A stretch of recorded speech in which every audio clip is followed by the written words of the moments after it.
Hello everyone. Today we are going to discuss our subject labour and industrial law. और इसके अंदर आज हम बात करेंगे different aspects of the labour and industrial law, इसमें क्या क्या आता है उसका एक ब्रीफ इंट्रोडक्शन मैं आपको दे देता हूँ। ये जो चैप्टर है ये ज़्यादा टेक्निकल कुछ ऐसा नहीं है, कोई नई चीज़ें नहीं है जो आपने बचपन से देखी ना हो। आपके आसपास बहुत सारे लोग हैं जो जॉब करते हैं, आपके फादर हो सकते हैं, आपकी मदर भी हो सकती हैं किसी किसी की। तो इस पूरे सब्जेक्ट में उसी चीज़ के बारे में हम पढ़ेंगे, कैसे कैसे इंडस्ट्री के अंदर लेबर्स के क्या क्या राइट्स होते हैं। लेबर का एक मैं आपको मतलब भी बता दूं कि लेबर का मतलब यही नहीं है कि सिर्फ जो एक मज़दूर है उसको लेबर बोलते हैं। लेबर कई तरीके के हो सकते हैं, जैसे कि स्किल्ड और अनस्किल्ड लेबर। अनस्किल्ड लेबर में आपके मज़दूर भी आते हैं और कोई भी ऐसा इंसान के कुछ और भी काम कर रहा है, स्वीपर हो गया या कोई और। ये कुछ एग्जांपल्स हो गए अनस्किल्ड लेबर्स के।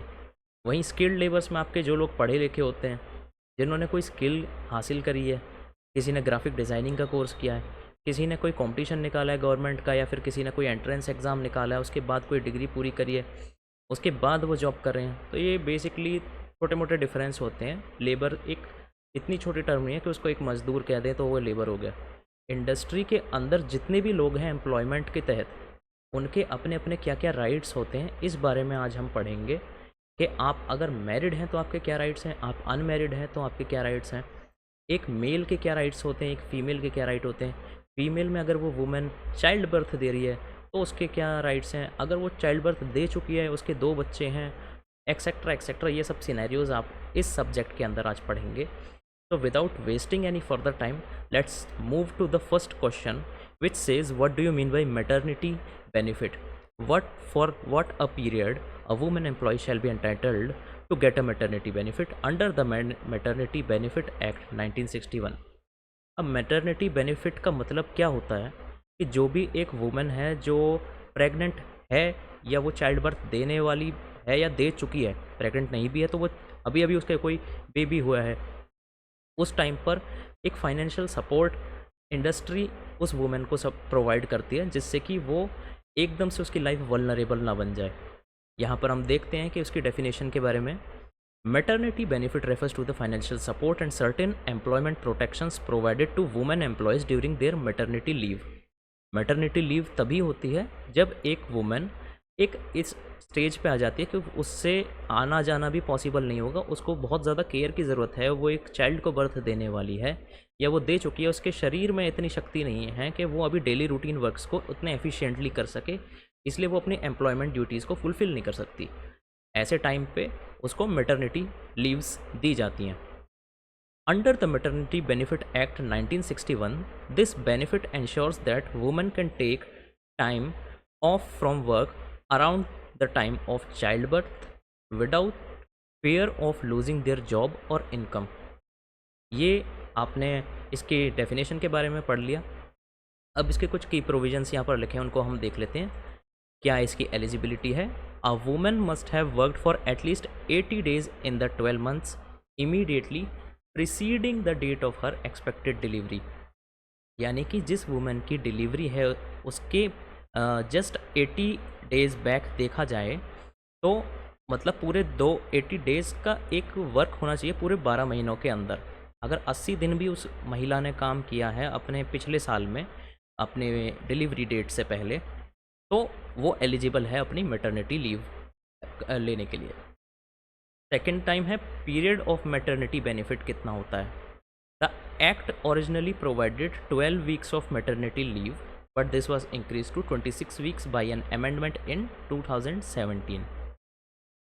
Out of the 26 weeks, up to 8 weeks can be taken before the expected delivery date and the remaining 18 weeks can be taken post delivery। Delivery का मतलब जब बच्चे का बर्थ हो चुका है, ठीक है, तो उसके पहले आप 8 वीक तक आप ले सकते हो, उसके बाद बच्चा हो गया तो 18 वीक्स की जो आपकी लिमिट है वो आप बाद में क्लेम कर सकते हैं। फॉर वुमेन हैविंग 2 और मोर सर्वाइविंग चिल्ड्रन, अगर आपके 2 या 2 से ज़्यादा बच्चे ऑलरेडी सर्वाइव पहले से कर रहे हैं और आप एक और बच्चा आपके हो गया है, तो ऐसा तो नहीं है कि सरकार उस चीज़ को देखेगी नहीं कि भाई 2 बच्चे कर लिए तो आपकी सारी जो मैटरनिटी लीव्स हैं वो ख़त्म हो गई। लेकिन हाँ, इस चीज़ की कुछ रेस्ट्रिक्शंस ज़रूर लग जाती हैं कि आप ऐसा थोड़ी है कि आप बच्चे ही पैदा करते जाओ और आप काम ही ना करोगे। तो यहाँ पर लिमिट ये लग जाती है कि जो आपको 26 वीक्स की लिमिट मिली थी पहले, वो 12 वीक्स में कन्वर्ट हो जाएगी, और इसके 6 वीक आप डिलीवरी से पहले ले सकते हो और 6 वीक आपके डिलीवरी के बाद आप क्लेम कर सकते हो। थर्ड पॉइंट आता है यहाँ पे एडॉप्टिव एंड कमीशनिंग मदर्स, यानी कि ये तो बात हो गई उन मदर्स के बारे में जिन्होंने बेबी अपने कोख में रखा 9 महीने तक, उन्होंने जन्म दिया उस बच्चे को। लेकिन ऐसी भी कुछ मदर्स होती हैं, जैसे आपने बेबी अडॉप्ट किया, आप एक वुमेन है और आपने उस बेबी को अडॉप्ट कर लिया, भले ही वो आपने खुद अपने शरीर से उसको जन्म नहीं दिया, लेकिन वो बच्चा बहुत छोटा है तो उसको केयर की ज़रूरत तो उस टाइम पर भी पड़ेगी ना। तो यहाँ पर हम एडॉप्टिव एंड कमीशनिंग मदर्स के बारे में पढ़ते हैं कि an adopting mother who legally adopts a child below the age of 3 months, अब वो इतना छोटा है कि वो 3 महीने से भी कम का है, is entitled to the 12 weeks of maternity leave from the date the child is handed over to her. जिस तारीख से वो बच्चा उस महिला को दिया गया है, वहाँ से 12 वीक की मैटरनिटी लीव उस महिला को क्लेम के रूप में दी जा सकती है, क्योंकि बच्चा जो है वो तो छोटा है, भले ही वो उस फीमेल का लीगल चाइल्ड है, बायोलॉजिकल चाइल्ड नहीं भी है, तो भी उसको मैटरनिटी लीव दी जाएगी। अ कमीशनिंग मदर यानी कि a biological mother who uses her egg to create an embryo implanted in another woman is also entitled to 12 weeks of leave from the date the child is handed over to her. कुछ ऐसी महिलाएं होती हैं जो अपने biologically अपने अंदर उस बच्चे को ना रख कर कंसीव कर वो अपने बायोलॉजिकल प्रोसेस के थ्रू अपने एग्स को दूसरे वुमेन के अंदर ट्रांसफ़र करती हैं, और वो वुमेन उस बेबी को पूरा डिलीवरी करवाती है अपने शरीर में रख के। उसके बाद जब वो बच्चा पैदा होता है तो जिस महिला के वो एग्स थे, उस महिला को भी कमीशनिंग मदर कहा जाएगा और उसको 12 वीक्स ऑफ मैटरनिटी लीव यहाँ पर दी जाएगी। यहाँ पर पेमेंट की बात हुई है कि the maternity benefit is payable at the rate of the average daily ways for the period of her actual absence from work. The average is calculated based on the daily wages a woman earns in 3 months immediately preceding the date she absents herself on the account of maternity। यानी कि जब आपने maternity leave claim करी, उस date से 3 महीने पहले की आपकी जितनी भी आपकी तनख्वाह आ रही थी, डेली की वेजेस आ रही थी, मंथली वेजेस आ रही थी, उसका एक एवरेज निकाला जाएगा। उस एवरेज को आपको मैटरनिटी लीव के दौरान भी आपको पे किया जाएगा फ्रॉम द इंडस्ट्री, ताकि आप फाइनेंशियली किसी पर बर्डन ना बने। आपके अगर पार्टनर नहीं हैं उस कैपेबल आपको लालन पालन पोषण के, आपके बच्चे के देखभाल रखने के लिए फाइनेंशियली, तो इस चीज़ का प्रावधान यहाँ पर सरकार ने दिया है from the payment and wages act 1961। Okay, sorry मैं यहाँ पर थोड़ा सा गलत बोल गया, यहाँ पर under the maternity benefit act 1961 payment and wages act आपको अलग से पढ़ाया जाएगा, वो भी इसी सब्जेक्ट का एक पार्ट है, तो उसमें कंफ्यूज मत हो जाना। यहाँ पर सिर्फ महिलाओं की बात हो रही है जो एक बच्चे को जन्म देती हैं। कुछ एडिशनल बेनिफिट्स भी हैं उनके यहाँ पर, जैसे कि the act also provides a medical bonus if the employer does not provide free medical care to the women. जो एम्प्लॉयर है अगर उसने मेडिकल केयर प्रोवाइड नहीं की तो उस महिला को 3500 रुपये का एक मेडिकल बोनस भी दिया जाएगा। एक मिनिमम है 3500 से लेके वो ज़्यादा भी हो सकता है, लेकिन मिनिमम 3500 तो दिया ही जाएगा। 2 नर्सिंग ब्रेक्स भी उसको 15-15 मिनट के ईच मिलेंगे in addition to the regular breaks until the child is 15 महीने के, जब तक वो चाइल्ड बड़ा नहीं हो जाता तब तक उसको 15-15 मिनट के नर्सिंग ब्रेक्स भी दिए जाएंगे।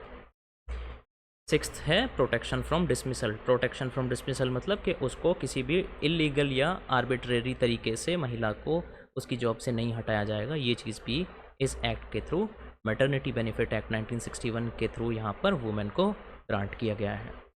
समरी यहाँ पर हम लिखेंगे, under the maternity benefit act 1961 a women employee is entitled to maternity benefit for a period of 26 weeks. This includes 8 weeks of leaves before the expected delivery date and 18 weeks of leave after delivery.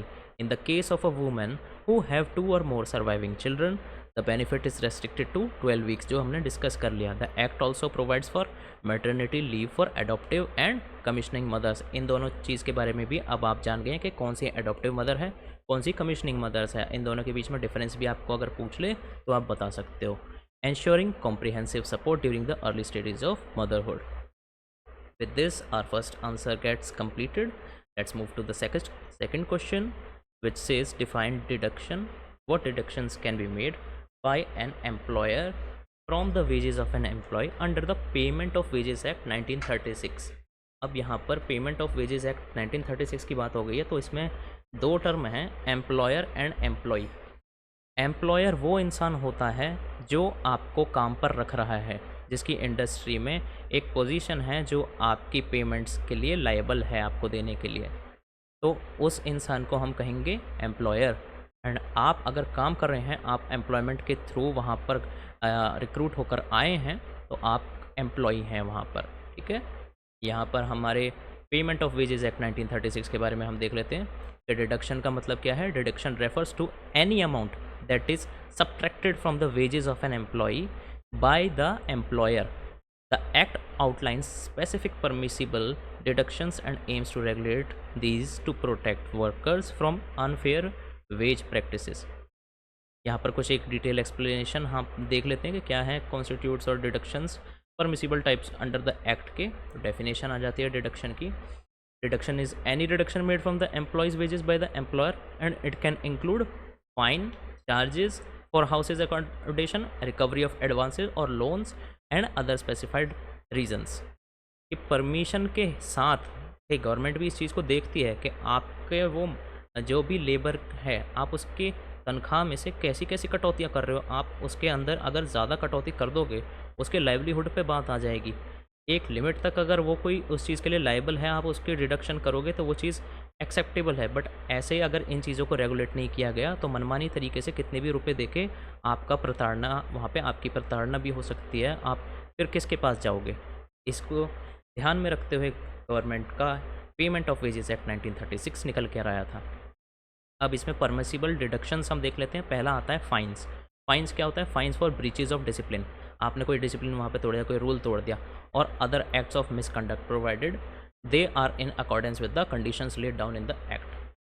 Second है absence from the duty. आप गए ही नहीं काम पर कई दिनों तक, तो आपको ऐसा थोड़ी कि आप एम्प्लॉयमेंट आपकी है तो आपको मिलती रहेगी सैलरी, आपको काम वहाँ पर करना पड़ेगा। अगर आपकी प्रेजेंस वहाँ पर नहीं है तो आपके डिडक्शंस होंगे सैलरी में से।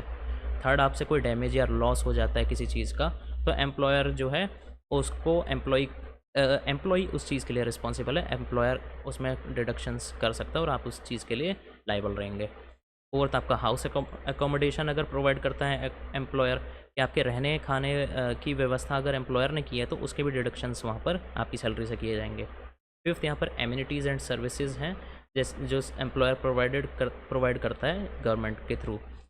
सिक्स्थ, यहाँ पर रिकवरी ऑफ एडवांसेस। आपने कोई एडवांस ले लिया कि सर मुझे थोड़े पैसों की ज़रूरत है, तो आप मुझे पहले ही थोड़ी सी पेमेंट कर दीजिए, बाकी पेमेंट आप सैलरी के टाइम पर कर देना, तो वो भी आपकी डिडक्ट होगी जब आपकी सैलरी बनेगी टोटल।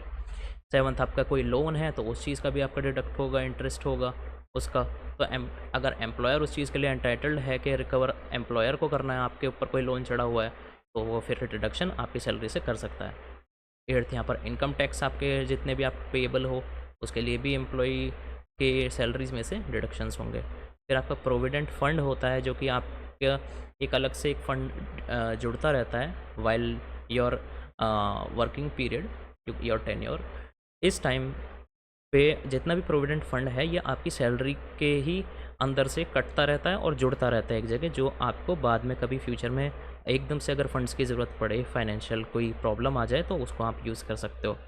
और कुछ कोऑपरेटिव सोसाइटीज़ का भी कुछ अगर डिडक्शंस है तो वो भी गवर्नमेंट के थ्रू अगर अप्रूव्ड है तो वो भी आपके सैलरी में से होगा। फिर इंश्योरेंस है, ट्रेड यूनियन सब्सक्रिप्शन है, या फिर मिसलेनियस यानी कि कोई अदर अगर है।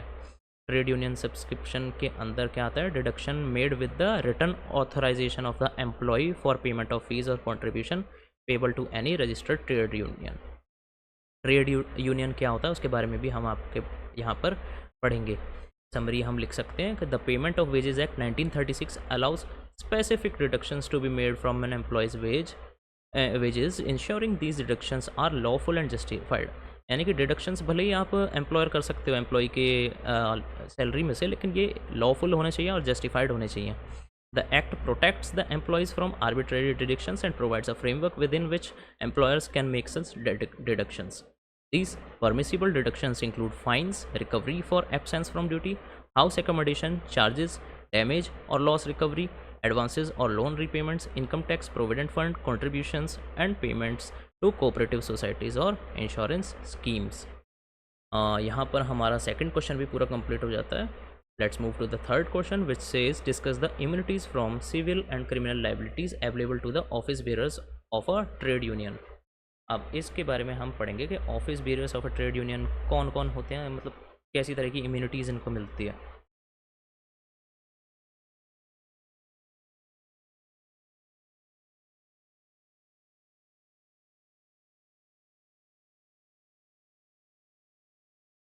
अच्छा, इन द यहाँ पे सॉल्यूशन में हम आएंगे तो इनकी इम्यूनिटी का मतलब होता है कि कुछ सिविल सूट होते हैं, जैसे सर्टेन केसेस में आपके ऊपर कोई कार्रवाई है तो उससे आपको बचाव पहले से ही मिला है, आपको इम्यूनिटी है, आपको किसी तरह के कोई यहाँ पर एक्शंस आपके ऊपर नहीं लिए जाएंगे. उन चीज़ को कहते हैं इम्यूनिटी. सिविल और क्रिमिनल लाइबिलिटीज़ के अंदर भी ऑफिस बेयरर्स और ट्रेड यूनियंस को क्या क्या यहाँ पर इम्यूनिटीज़ दिए हैं वो हम पढ़ते हैं. The office bearers of a trade union enjoys certain immunities from civil and criminal liabilities to facilitate the effective functioning of trade unions and to protect their activities aimed at improving workers condition.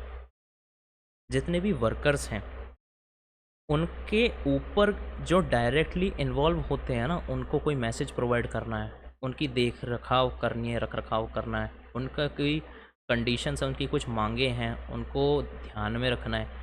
इन चीज़ों के लिए एक छोटी सी organisation होती है जो सारे workers का ध्यान रखती है.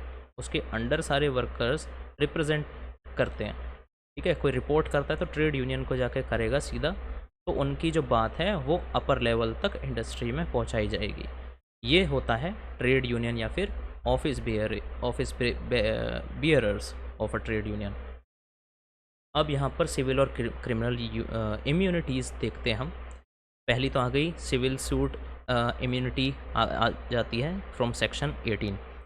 Conspiracy to induce breach of contract, यानी कि नो सूट और legal proceeding shall be maintainable in any civil court against any registered trade union or any office bearer or member thereof in respect of any act done in contemplation or furtherance of a trade dispute to which a member of the trade union is a party on the ground only such that such act induces some other persons to break a contract of employment or that it is an interference with the trade, business or employment of some other person or with the right of some other person to dispose of his capital or of his labor as he wills.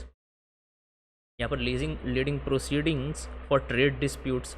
Trade का मतलब समझते हो ना, आपके कोई भी import export हो रहा है किसी चीज़ का तो उसको हम ट्रेड कहते हैं. किसी चीज़ को यहाँ पर बेचा है और ख़रीदा जा रहा है. ठीक है, this immunity is crucial as it protects the trade unions and their office bearers from the being sued for actions that are essential for collective bargaining and other union activities aimed at resolving labor disputes. Second यहाँ पर point आता है immunity from criminal prosecution, जो कि section 17 के अंदर यहाँ पर आता है. Criminal conspiracy and trade disputes क्या होती हैं यहाँ पर. An office bearer or member of a registered trade union is immune from prosecution for criminal conspiracy under section 120B of the Indian Penal Code in matters relating to the trade disputes, provided the act committed is not an offense punishable by imprisonment. Essentially, this means that the union activities like organizing strikes or protests which are lawful do not constitute criminal conspiracy. अब हड़ताल हो गई है कुछ लोगों की कहीं पर, उनकी कुछ मांगे हैं, तो इसका मतलब ये तो नहीं ना कि वर्कर्स को एकदम से या ट्रेड यूनियन को पकड़ लो और अंदर डाल दो जेल में. उनकी कुछ बातें अगर लॉफुल हैं और दायरे में रह के हैं वो अपने, उसके बाद वो कुछ कमिट करते हैं कोई भी चीज़ें, तो उसके अंदर वो उनके किसी भी तरीके का यहाँ पर अरेस्ट का या कोई भी वारंट उनके ऊपर नहीं इशू किया जा सकता. ये चीज़ आपकी क्रिमिनल प्रोसिक्यूशन की इम्यूनिटी मिलती है ट्रेड यूनियन और office barriers of the trade union.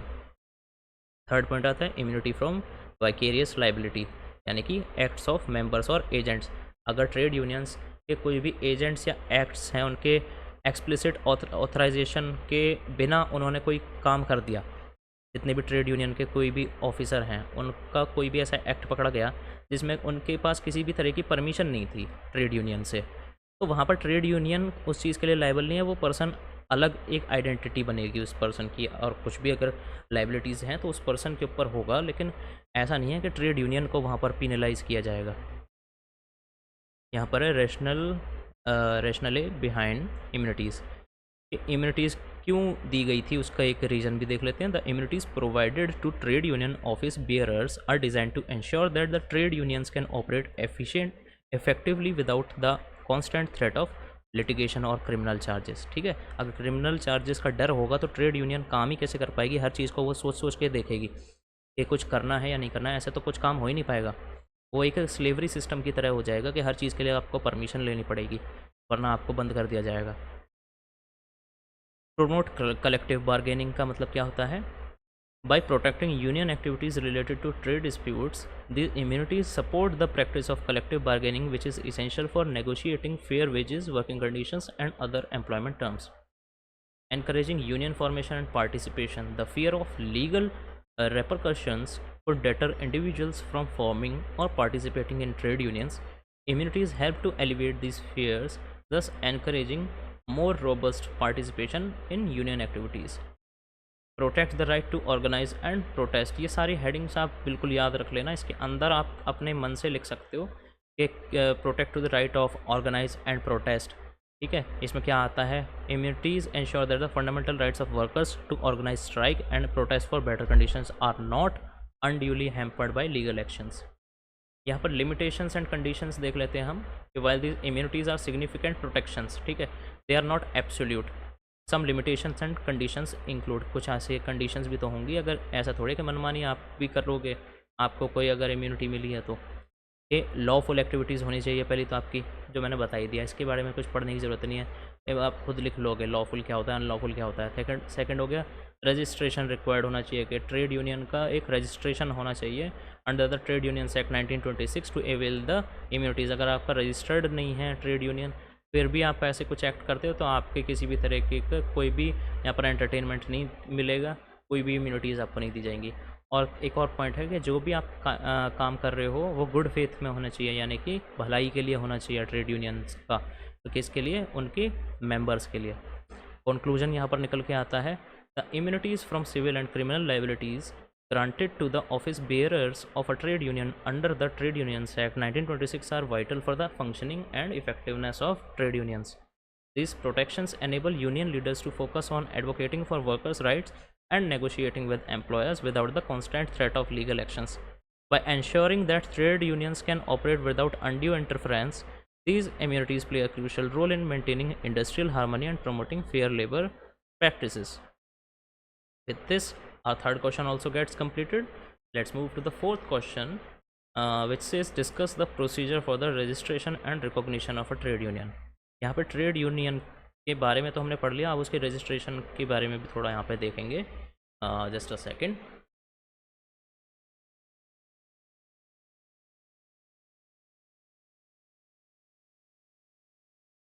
ये जितने भी क्वेश्चंस आपको दिख रहे हैं ना, ये आपके प्रीवियस ईयर क्वेश्चंस ही हैं, तो इनको बाय हार्ट एकदम रटने की ज़रूरत नहीं है, लेकिन इनकी हेडिंग्स के बारे में थोड़ा थोड़ा भी आपको नॉलेज होगा तो आप बना के वहाँ पे आंसर लिख सकते हो। The registration and recognition of a trade union involve specific legal procedures to ensure that the union is properly established and recognised by both the government and employers. इस चीज़ को देखने के लिए कि भाई वो रिकॉग्नाइज हो जाए गवर्नमेंट और एम्प्लॉयर्स दोनों की नज़रों में, इस चीज़ के लिए ही यहाँ पर रजिस्ट्रेशन करवाया जाता है ट्रेड यूनियन का। This process is governed by the trade unions act 1926 in India. यहाँ पर डिटेल डिस्कशन देख लेते हैं रजिस्ट्रेशन का। प्रोसीजर यहाँ पे आता है, पहला है एप्लीकेशन फॉर रजिस्ट्रेशन, सेक्शन 5 में कि कौन यहाँ पर अप्लाई कर सकता है। एनी 7 और मोर members of a trade union can apply for registration. 7 या उससे ज़्यादा लोग हो तो वो अप्लाई कर सकते हैं ट्रेड यूनियन बनने के लिए, और वो 7 मेंबर जो है साइन करें एप्लीकेशन के लिए रजिस्ट्रेशन के। फॉर्म ऑफ एप्लीकेशन यहाँ पर होगी, जो कि बहुत ज़्यादा ज़रूरी है। एप्लीकेशन के बिना कोई भी प्रोसेस आगे नहीं बढ़ेगा, क्योंकि the application must be prescribed form and contain the following particulars, यानी कि क्या क्या कुछ इन्फॉर्मेशन वहाँ पर मांगी जाएगी एप्लीकेशन के अंदर, कौन कौन ट्रेड यूनियन के मेंबर होंगे उनके क्या नेम होंगे, ऑक्यूपेशन क्या है, एड्रेस क्या है of the members making the application. यहाँ पे the name of the trade union and the address of its head of its office, the titles, name, ages, addresses and the occupation. ये कुछ चीज़ें हैं जो आप देख लेना, वीडियो पॉज करके भी आप बहुत सी चीज़ें आप अपने नोट्स बना सकते हो। यहाँ पे सेकंड पॉइंट आता है इसेंशियल्स में एकम्पनिंग डॉक्यूमेंट्स, यानी कि सेक्शन 6 के अंदर आता है constitution and rules. Accompanying documents में a copy of the rules of the trade union must be submitted along with the application, the rule must contain provisions of the following, यानी कि copy of rules भी यहाँ पे submit की जाएगी with the application. Second है यहाँ पे name of the trade union, कि क्या नेम आपने रखा है अपनी ट्रेड यूनियन का।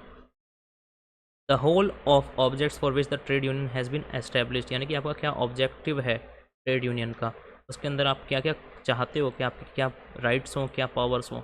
पर्पस क्या है फॉर जनरल फंड्स आपको जो भी दिए जाएंगे उसके लिए भी। The maintenance of a list of members, ये भी। The admission of ordinary members, the condition under which any member may be entitled to benefit assured by the rules and under which any fine or forfeiture may be imposed on members, ये भी आपको खुद लिख के देना होगा, ठीक है। और the manner of making, altering, amending and residing rules, the manner of appointing and removing office bearers and the periods for which they shall be appointed, the safe custody of funds and an annual audit, the procedure for dissolution of the trade union. ये सारी चीज़ें आपको साफ साफ पहले ही trade union के registration के time पर देनी होती हैं। ये आपके अकम्पनिंग डॉक्यूमेंट्स के अंदर आता है, जो कि सेक्शन 7 के अंदर है, सेक्शन 6 के अंदर। रजिस्ट्रेशन यहाँ पे सेक्शन 8 में देखा जाएगा कि वेरिफिकेशन ऑफ एप्लीकेशन होगा सबसे पहले। सर्टिफिकेट ऑफ रजिस्ट्रेशन यहाँ पर बनाया जाएगा, जो कि एविडेंस देता है कि ट्रेड यूनियन जो है ड्यूली रजिस्टर्ड हो गई है। और प्रोसीजर पे आ जाते हैं हम सीधा। यहाँ पे procedure for recognition of a trade union क्या है। Recognition of a trade union refers to the formal acceptance by an employer to negotiate and consult with the union on matters concerning the employees. जितने भी employees के कुछ भी matters हैं, कुछ भी उनके इश्यूज़ हैं, वो जो एम्प्लॉयर है वो इस ट्रेड यूनियन से डायरेक्टली कॉन्टैक्ट में आएगा। इस चीज़ की फॉर्मल एक्सेप्टेंस जब एम्प्लॉयर दे दे तो आपका ये पहला प्रोसेस रिकॉग्निशन का हो जाता है ट्रेड यूनियन का। While the Trade Unions Act 1926 does not specifically govern the recognition of trade unions, various state laws and guidelines as well as industrial practices provide the framework for this process. इसकी जो recognition है वो यहाँ पर trade union act 1926 में नहीं दी गई है। ये हर एक स्टेट लॉ में अलग अलग गाइडलाइंस हैं, कुछ इंडस्ट्रियल प्रैक्टिसेस भी हैं, उनके बेसिस पर यहाँ पर रिकॉग्निशन आपको मिलती है। तो इस चीज़ पे काफ़ी ज़्यादा वैरायटी हो सकती है किसी एक स्टेट से अदर स्टेट में जाते हुए। प्रोसीजर यहाँ पे हम देख लेते हैं। पहला प्रोसेस है रिकॉग्निशन का, एप्लीकेशन फॉर रिकॉग्निशन, जो कि आपको एम्प्लॉयर को सबमिट करनी होगी ट्रेड यूनियन के थ्रू। सेकंड वो वेरिफिकेशन ऑफ मेंबर्स यहाँ पर होगा, जहाँ पे चेकिंग होगी कि मेजॉरिटी ऑफ द वर्कफोर्स जो है मेंबर्स यूनियन सीकिंग रिकॉग्निशंस है, ठीक है। Some cases third party agencies और लेबर डिपार्टमेंट्स में be involve in the verifying unions claim of majority support, सबका सपोर्ट ज़रूर देखा जाता है यहाँ पे। थर्ड है यहाँ पर ग्रांटिंग कमीशन रिकॉग्निशन। क्राइटेरिया यहाँ पर दिया गया है कि यहाँ की जो कि 50% से ज़्यादा आपकी यूनियन जो कि रिप्रेजेंट करती है सिग्निफिकेंट वर्कफोर्स को, to be recognise as a sole bargaining agent, यानी कि जितनी भी आपकी वर्कफोर्स है उसकी 50% से ज़्यादा वर्कफोर्स आपके सहमत होना चाहिए आपके साथ कि हाँ आप ट्रेड यूनियन हो। This percentage may vary based on specific industrial practices और legal provision in different states. एक और यहाँ पे इशुएंस ऑफ रिकॉग्निशंस आता है। Once satisfied the employer grants formal recognition to the trade union acknowledging it as the representative body for negotiating wages, work conditions and other employment terms on behalf of the workers. ये सारी चीज़ employer और trade union के बीच discuss होगी। Fourth यहाँ पर dispute resolution कैसे किया जाएगा कि हैंडलिंग, कोई अगर डिस्प्यूट हो जाता है, कोई वहाँ पे दंगे हो गए, कोई लड़ाइयाँ हो गई हैं, तो आप उसको कैसे हैंडल करोगे। If there are disputes regarding recognition, they can be referred to labor courts or industrial tribunals for resolution. The procedures for resolving recognition disputes can vary, and some states have specific laws and mechanisms for this purpose. Summary यहाँ पे आ जाती है। The registration of trade union involves submitting an application with detailed information, ठीक है, about the union and its member, along with the union's rules to the registrar of the trade unions.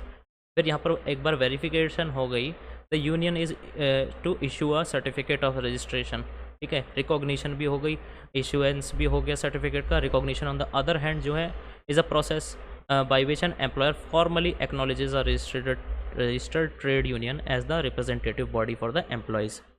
Typically, after verifying that the union has majority support among the workers, this recognition process, although not specifically detailed in the Trade Unions Act 1926, is governed by industrial practices, state laws and guidelines. With this, our fourth question also gets over. और यहाँ पे काफ़ी ज़्यादा important था ये question, क्योंकि ये 110% आपके एग्ज़ाम में आपको देखने को मिलेगा ही मिलेगा, क्योंकि ये आपके पूरे सब्जेक्ट का एक सोल क्वेश्चन मान सकते हो। फिफ्थ क्वेश्चन यहाँ पर निकल आता है basic objectives of the payment of wages act 1936। अब यहाँ पर आया है पेमेंट ऑफ वेजेस एक्ट 1936। इसके क्या बेसिक ऑब्जेक्टिव्स हैं उनके बारे में हम डिस्कस करेंगे।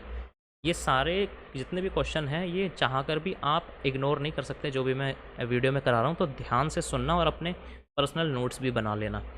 ऑल्दो मैं वीडियो के बाद यहाँ पर नोट्स कुछ दिन में अपलोड भी करूँगा, पर मैं चाहता हूँ कि आप अपने पर्सनल नोट्स बनाओ, जिससे वो चीज़ें आपके माइंड में रिकॉल होती रहें और एग्ज़ाम में आपके मार्क्स भी थोड़े इम्प्रूव हों।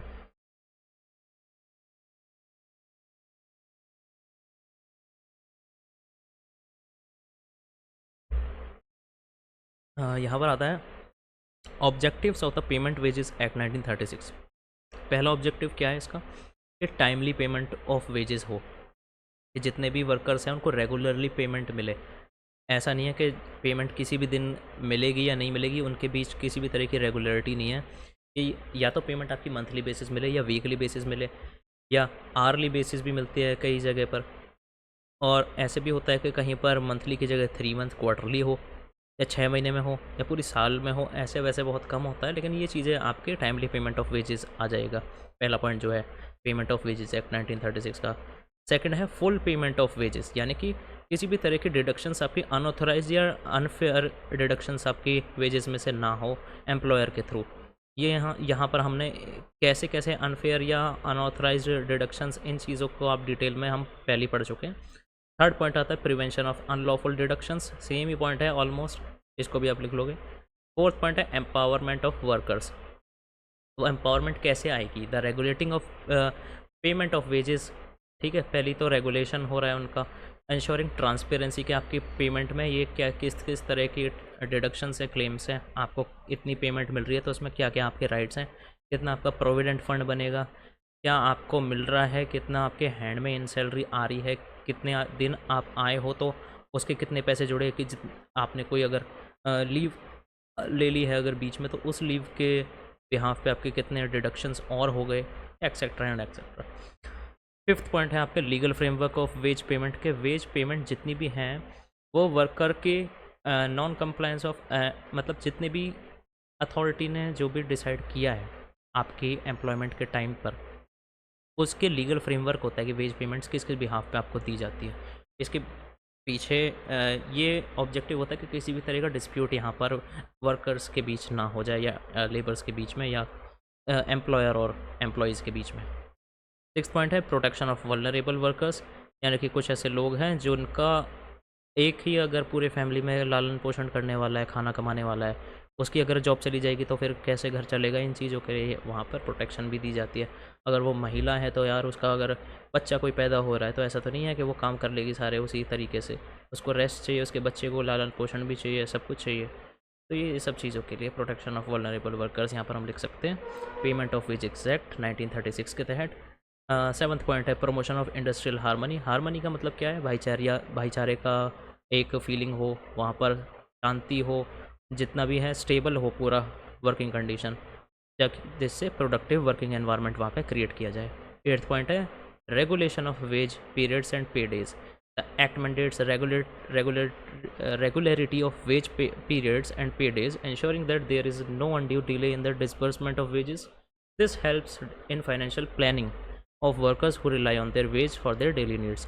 अब ऐसा तो नहीं है कि वर्कर है वो इंसान तो उसकी कोई इच्छाएं नहीं है, उसकी भी तो कुछ फाइनेंशियल प्लानिंग होगी अपनी फैमिली को लेकर के। उसको कोई घर अगर में कोई राशन लाना है, उसके कोई लोन्स है उसको चुकाना है, कोई उसका घर आगे में किसी को देना है, अगर पैसा अपने पेरेंट्स को सपोर्ट करना है, कुछ भी XYZ रीज़न हो सकता है। यहाँ पर इसकी समरी हम लिख सकते हैं, the payment of wages act 1936 is designed to protect the interests of workers by ensuring the timely and full payment of wages without unauthorized deductions. It provides a legal framework for wage payments, empower worker to seek redressal for wage related grievances यानी कि issues कोई आपके हैं तो उन चीज़ के लिए आपको यहाँ पर सहायता मिलती है, and promotes industrial harmony by reducing disputes over wage payments.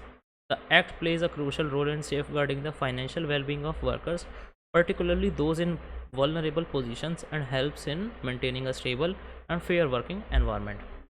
Six point यहाँ पर यहाँ पे फिफ्थ क्वेश्चन कंप्लीट हो गया है। सिक्स क्वेश्चन यहाँ पर निकल के आया है, partial disablement in the context of workman's compensation act 1923।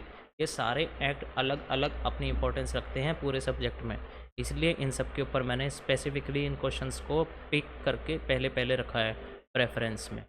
अभी हम पढ़ेंगे partial disablement in the context of workman's compensation act 1923, जिसको अब एम्प्लॉयज़ कंपनसेशन एक्ट 1923 भी कहा जाता है। तो पार्शियल डिसेबलमेंट का मतलब क्या है? ये एक सिग्निफिकेंट कॉन्सेप्ट है relating to compensating workers who suffer injuries. जो वर्कर इंजर्ड हो जाते हैं in the course of their employment, कोई हादसा हो जाता है, किसी की उंगली कट जाती है, किसी को कोई चोट लग गई है, XYZ कोई भी रीज़न आता है, तो यहाँ पर उनको पार्शियल डिसेबलमेंट मिल गई है। तो उसके ऊपर क्या है यहाँ पर definition? Partial disablement refers to a condition where an employee suffers an injury that, while not rendering them completely unable to work, still reduces their capacity to earn wages in the same employment or any other employment they were capable of performing at the same time of the accident. This can be further categorized into two types. दो types यहाँ पे partial disablement की क्या है? First है temporary पार्शियलमेंट, जो कि है this reduces the employment's ability to work temporarily. ऐसा नहीं है कि वो हमेशा आपकी एफिशिएंसी को रिड्यूस कर गया। हो सकता है कुछ ऐसी चोट हो जो आपके कोई फ्रैक्चर आ गया तो आप बाद में रिकवर हो जाओ तो वापस आप जैसे पहले थे वैसे ही हो जाओगी, आपकी एफिशिएंसी पे कोई फ़र्क नहीं पड़ेगा after a period of time. The employee is expected to recover fully and after a certain period of time during which their earning capacity is partially diminished. Permanent partial disablement यहाँ पे second point type आता है, जिसका मतलब है एक ऐसा disablement जो कि एक परमानेंट रिडक्शन लाता है earning capacity of the employee के अंदर। The employee suffers a lasting impact in their ability to work and earn wages in the same capacity as before the injury.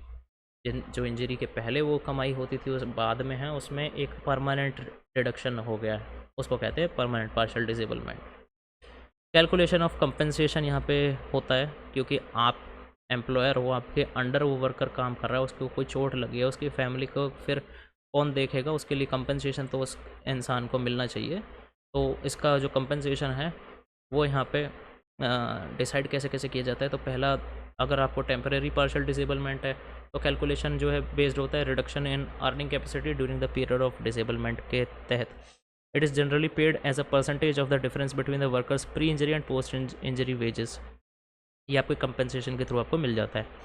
Second point है permanent partial disablement. अगर किसी को हो गई है, उसकी क्या नेचर है, उसकी सीवियरिटी ऑफ द इंजरी है, उसको देखते हुए यहाँ पर कंपनसेशन डिसाइड किया जाता है। एक्ट के अंदर ही यहाँ पर एक शेड्यूल दिया जाता है, उसके अंदर कुछ लिस्ट होते हैं स्पेसिफिकल इंजरीज़ के तहत कि कौन सी इंजरीज़ है corresponding to percentage loss of earning capacity. The compensation is a percentage of the compensation payable in case of total disablement proportionate to the loss of earning capacity assessed. Example कुछ देख लेते हैं। Temporary partial disablement में a worker suffers a broken arm, किसी का हाथ टूट गया, can not perform their usual duties but can still do some light work. They might return to their regular job after a few months but their earnings are reduced during the recovery period.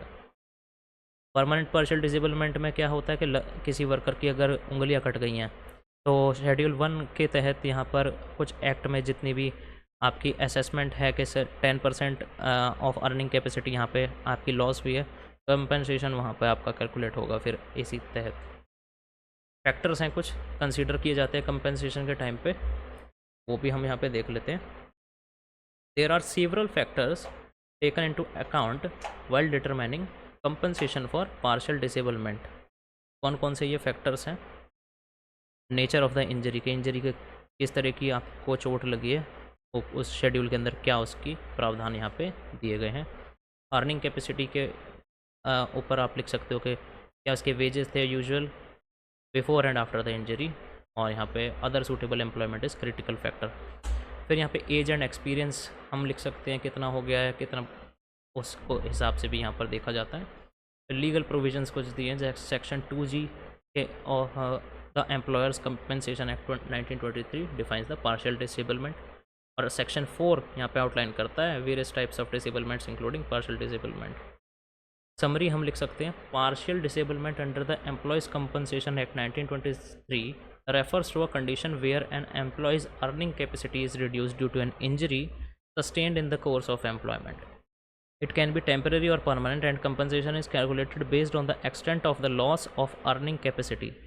The Act provides specific guidelines and schedules to ensure fair compensation for workers suffering from partial disablement, thereby protecting their financial well-being and ensuring justice in the workplace.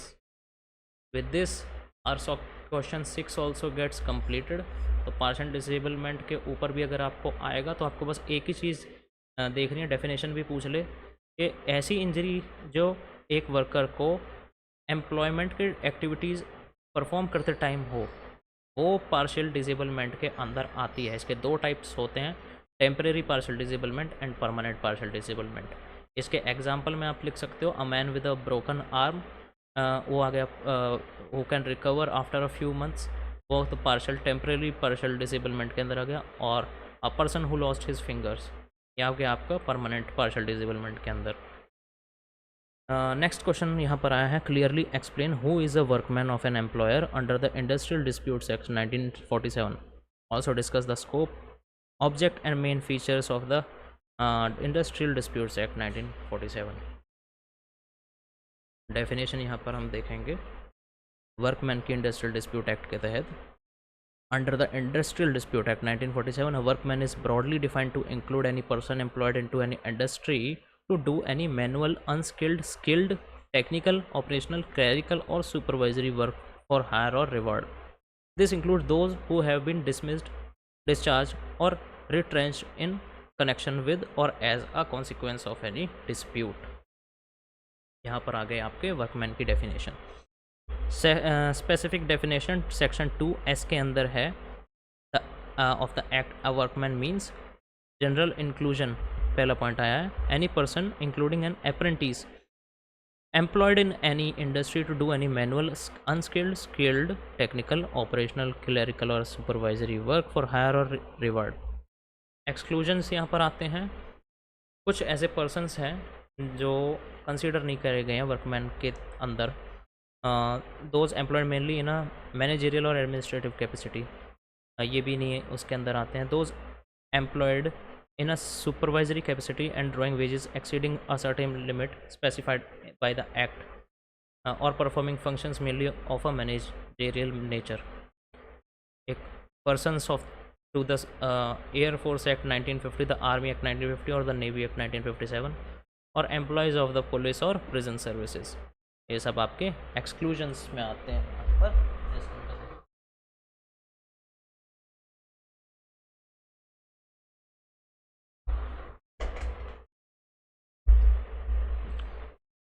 हाँ, यहाँ पर हम scope and objective and main features of industrial dispute act 1947 देख लेते हैं। Scope क्या है इसका, ये अप्लाई होता है सारे इंडस्ट्रीज़ में। पहली बात तो इंडस्ट्रियल एस्टेब्लिशमेंट इन इंडिया के अंदर, एक्सेप्ट फॉर दो specifically excluded by the act और notified by the government.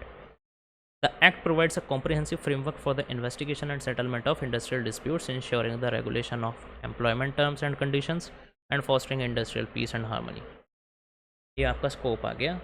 Object यहाँ पे देख लेते हैं, इंडस्ट्रियल डिस्प्यूट एक्ट 1947 के क्या क्या ऑब्जेक्टिव हैं। पहला है to promote industrial peace, peace का मतलब आप समझ गए कि शांति वहाँ पे बनाए रखें इंडस्ट्री के अंदर। टू इम्प्रूव रिलेशंस, किसके बीच, एम्प्लॉयर एंड एम्प्लॉयज़ के बीच। टू सिक्योर जस्टिस, जस्टिस किस चीज़ का, dispute regarding works, working conditions, retrenchment, lay offs and other employment related issues, इसके बीच आपके जस्टिस प्रोवाइड करता है ये। टू एंश्योर फेयर प्रैक्टिसेस, कौन सी फेयर प्रैक्टिसेस, यानी कि कोई अनफेयर लेबर प्रैक्टिसेस तो नहीं है, कोई ensuring to labour laws and standards के थ्रू सारे काम हो रहे हैं, ये सब चीज़ें इसके ऑब्जेक्टिव्स होते हैं। मेन फीचर्स की बात अगर हम कर लें, the act contains several important features design to achieve its objective. कुछ यहाँ पर मेन फीचर्स निकल के आए हैं डेफिनेशन एंड कवरेज में, जैसे देखते हैं। Detail definitions of term like industry, workman, industrial dispute and employer to clarify the act's applicability and scope. Second है यहाँ पर main feature authorities for dispute resolution. कुछ अथॉरिटीज़ बनाई गई हैं including work committees, conciliation officers, courts of conciliation, courts of inquiry, labour courts, industrial tribunals and national industrial tribunals. Third है यहाँ पे डिस्प्यूट रेजोल्यूशन मैकेनिज्म, यानी कि सेटलमेंट हो या इन्वेस्टिगेशन हो इंडस्ट्रियल डिस्प्यूट्स के थ्रू नेगोशिएशन, कंसिलिएशन और आर्बिट्रेशन। फोर्थ पॉइंट है रेफरेंस ऑफ डिस्प्यूट्स के provisions for the government to refer the industrial disputes to labour courts, industrial tribunals और national tribunals for adjudication. Fifth point है यहाँ पे strikes and lockouts के regulation हो strike का and lockouts का, including notice requirements and conditions under which they are deemed illegal. Sixth point यहाँ पर ले ऑफ्स एंड रिट्रेंचमेंट्स का है कि provisions related to lay offs, retrenchments and closure including compensation and notice requirements for affected persons. Seventh है यहाँ पे unfair labour practices, यहाँ की prohibition of unfair labour practices by employers and workers with specific acts identified as unfair practices. Eighth point है penalties and offences, penalties for non-compliance with the Act's provisions, including fines and imprisonment for various offences. Ninth है यहाँ पर workers' participation in management, promotion of worker participation in management through works committees and other mechanism. Summary यहाँ पर निकल के आती है, इसको बहुत ध्यान से सुनना क्योंकि इस पूरे आंसर को आप सिर्फ एक समरी से भी बना सकते हो।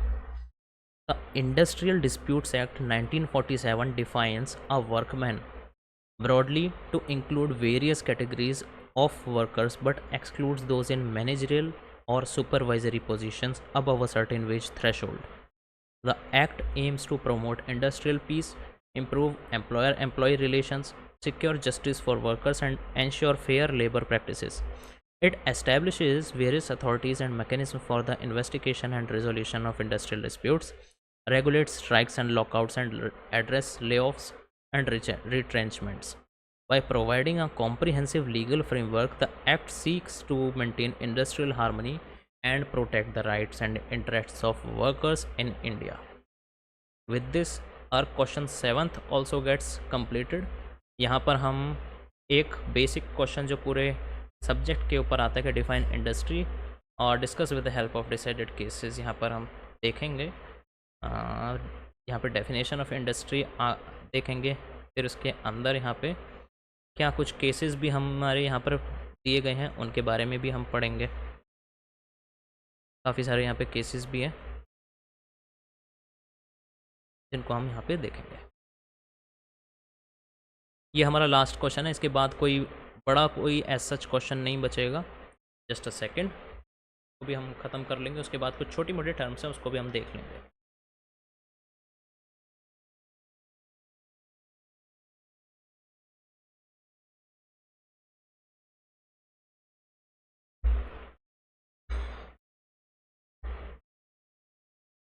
The term industry is defined under section 2J of Industrial Disputes Act 1947.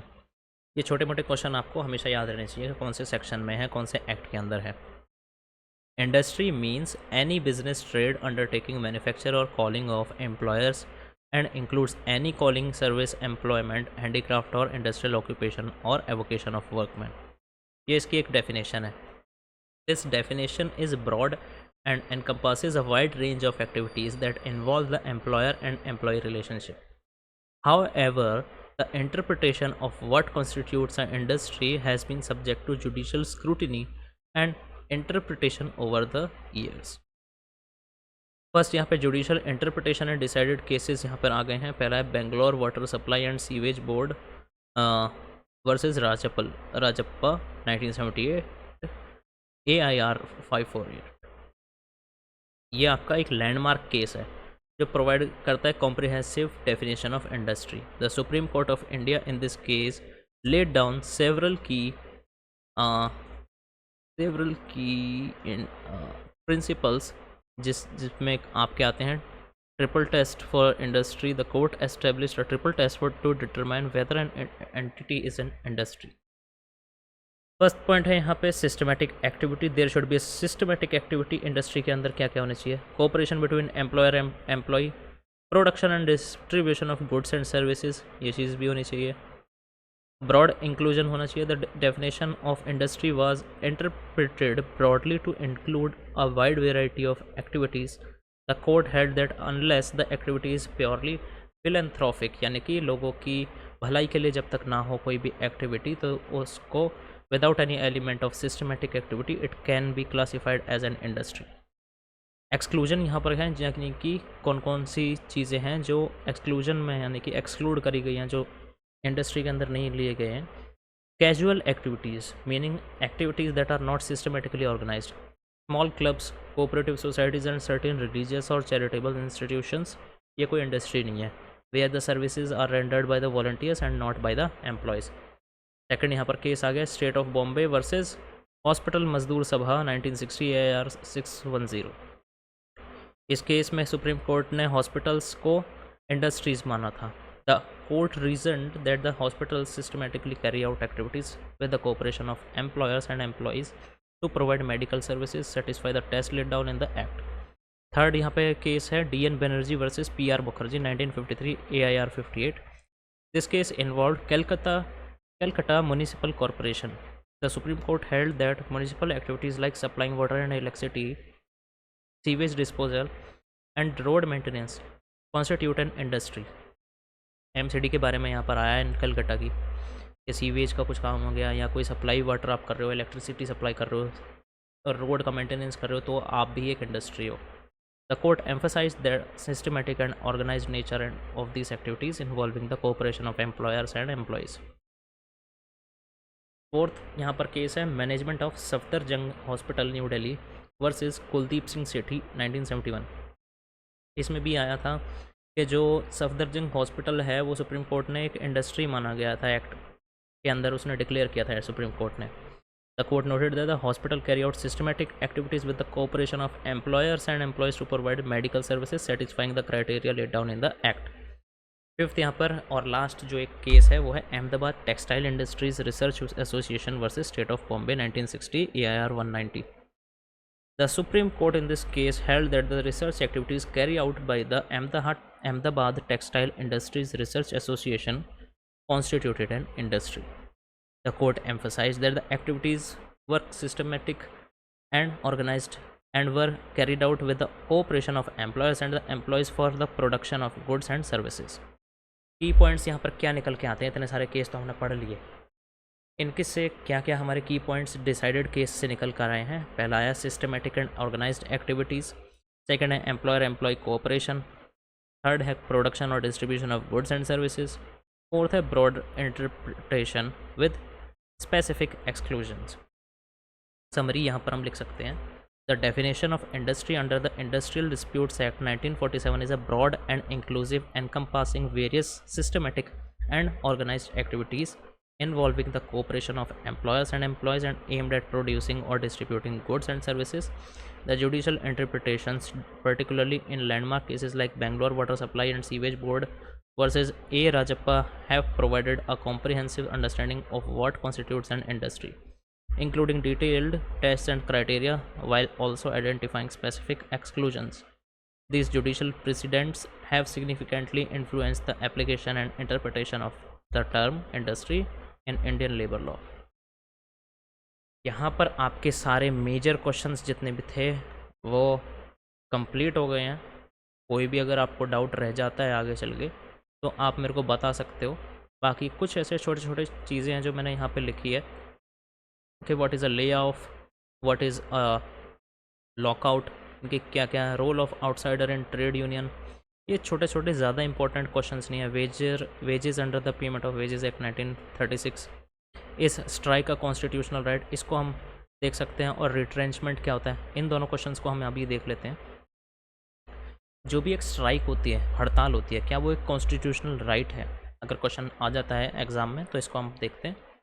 The right to strike is not explicitly mentioned as a constitutional right in India. ऐसा नहीं है कि वो एक constitutional right आपको बहुत clearly mentioned किया गया है, but it is recognized as a legal right under certain conditions. Legal recognition कैसे मिली है उसको? Strike are recognised under the industrial dispute act 1947. Workers have the right to strike, but it must be carried out in accordance with the provisions of the act, which includes giving proper notice and ensure the strike is not illegal. ये हमारी legal तरीके से strike होनी चाहिए, जितने भी act के अंदर प्रोविजंस हैं उनको फॉलो करते हुए, बस यही चीज़ इसमें बोली गई है। सेकेंड पॉइंट है कॉन्स्टिट्यूशनल पर्सपेक्टिव क्या है इसका स्ट्राइक को लेकर।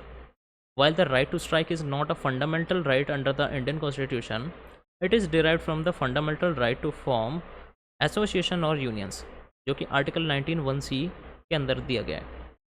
However, this right can be restricted under the reasonable grounds to ensure the public order, decency और morality. थर्ड पॉइंट यहाँ पर जुडिशल इंटरप्रिटेशन क्या निकल कर आई है। The supreme court of India has upheld that while the right to strike is a legal right, it is subject to regulation and cannot be exercised arbitrarily, यानी कि मनमाने तरीके से यहाँ पर हड़तालें नहीं की जाएंगी। Strikes must follow the procedures laid down by the law to be considered valid. यहाँ पे स्ट्राइक के बारे में हमने देख लिया। अब रिट्रेंचमेंट क्या होता है इसको भी देख लेते हैं। शॉर्ट नोट लिखने कहाँ जाते हैं कि रिट्रेंचमेंट का मतलब क्या होता है। Retrenchment refers to the termination of services of a worker by an employer और for any reason other than the disciplinary action. अगर उसने कोई ऐसा डिसिप्लिनरी एक्शन तोड़ा है, उसके अलग कोई अगर ऐसा कोई रीज़न है, फिर भी आपके अगर टर्मिनेट कर दिया गया है किसी वर्कर को, वो उसको हम कहते हैं retrenchment. It is typically used as a measure to cut cost और downsize the workforce. Company के अंदर इतनी कैपेबिलिटी नहीं है कि वो ज़्यादा वर्क फोर्स को एम्प्लॉय कर सके, एम्प्लॉयमेंट के अंदर एम्प्लॉयड रख सके अपने अंदर, तो वो यहाँ पर कुछ लोगों को टर्मिनेट करती है, वर्क फोर्स को रिड्यूस करती है। इसको कहते हैं हम रिट्रेंचमेंट।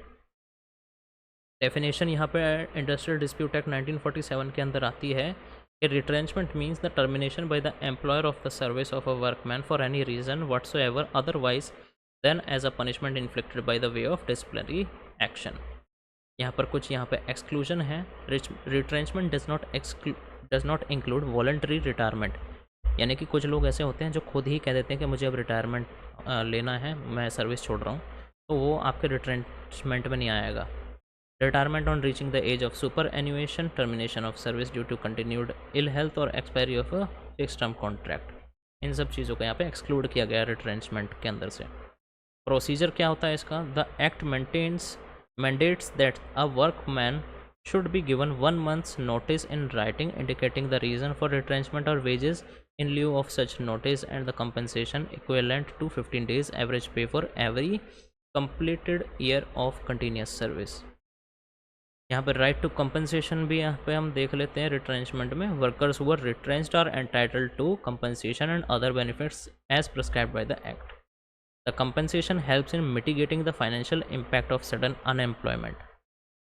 ये आपके यहाँ पर रिट्रेंचमेंट के ऊपर भी हमने पढ़ लिया। पार्शियल डिसेबलमेंट तो हमने पढ़ ही लिया वर्कमैन का, ये चीज़ भी आपकी पूरी हो गई। Basic objective of wages payment act, ये भी हमारा पूरा कंप्लीट है, कोई चीज़ ही हमने छोड़ी तो नहीं है। नहीं, यहाँ पर हमारा पूरा सब्जेक्ट कंप्लीट हो गया है। इन केस आपको कोई और चीज़ अगर ऐसी लगी हो जो आपको पढ़नी है इस सब्जेक्ट में, कोई समझ में नहीं आ रही है, तो आप कमेंट सेक्शन में लिख सकते हो।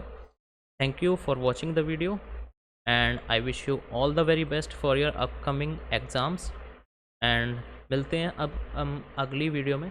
तब तक के लिए good bye and take care. This is me Kanishk Vardhan signing of.